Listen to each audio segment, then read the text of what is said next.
એમને બાળક નહોતું થતું, તો અમે દવા તો ખાસા ટાઈમથી કરાઈ 3-4 વર્ષ, પણ અમને એવું લાગ્યું કે નહીં થાય, કારણ કે બહુ સારામાંનો ડૉક્ટર હતો ને છેલ્લો આપણા ગુજરાતમાં એમ કહેવાય ને કે અવ્વલ નંબરનો ડૉક્ટર હતો, ત્યાં એમની દવા ચાલતી હતી. પછી એ ડૉક્ટરની એમનો વર્તામાં એવું લાગ્યું કે કદાચ નહીં થાય એવું, પણ માતાજીની મેં બાધા રાખી અને ત્રીજા જ રવિવારમાં માને ફરક પડી ગયો અને એમનો રિપોર્ટ સારો આવ્યો.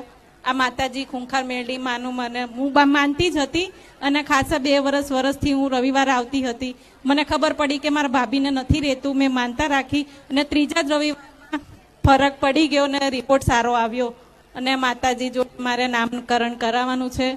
ડોક્ટરે એમ કીધું હતું કે બાળક નહીં રહે તો આપણે બીજો ઉપયોગ કરીશું. તો અમને એવું લાગ્યું કે આઈવીએફ કે પછી ટેસ્ટી બેબી કરવાનો ચાન્સ થાય તો કરીશું, પણ અમારે એવું કરાવવું નહોતું કે માતાજી આપે ને કુદરતી રીતે થાય ને તો જ અમારે જોઈતું હતું. અને એવું જ મેં જેવી બાધા માનતા માની ને તરત જ ત્રીજા જ રવિવારમાં પછી એમનો રિપોર્ટ સારો આવી ગયો.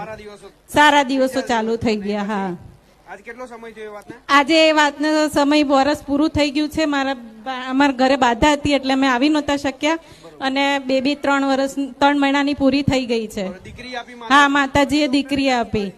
6 વર્ષથી પ્રમોશન નું એપ્લાય કરતો હતો, બેંકમાં છું, બેંક ઓફ બરોડામાં. તો માતાજી એમાં આઈ થિંક પ્રોબ્લેમ બહુ થતી હતી. મારું પ્રમોશનમાં નામ નહોતું આવતું. પૂરી મહેનત કરતો હતો, પરીક્ષા પાસ કરતો હતો, પણ ઇન્ટરવ્યુમાં નીકાળી દેતો હતો. તો આ વખતે માતાજી મેં એપ્લાય કર્યું હતું ડિસેમ્બરમાં, તો મારું પ્રમોશન બી થઈ ગયું. 2 રવિવાર ભરવામાં જ ખાલી થઈ ગયું પ્રમોશન માતાજી. હા, બેંક ઓફ બરોડામાં માતાજી, ક્લેરિકલમાં માતાજી. એટલે તમારે જેવું જોવતું હતું એવું? હા માતાજી, જે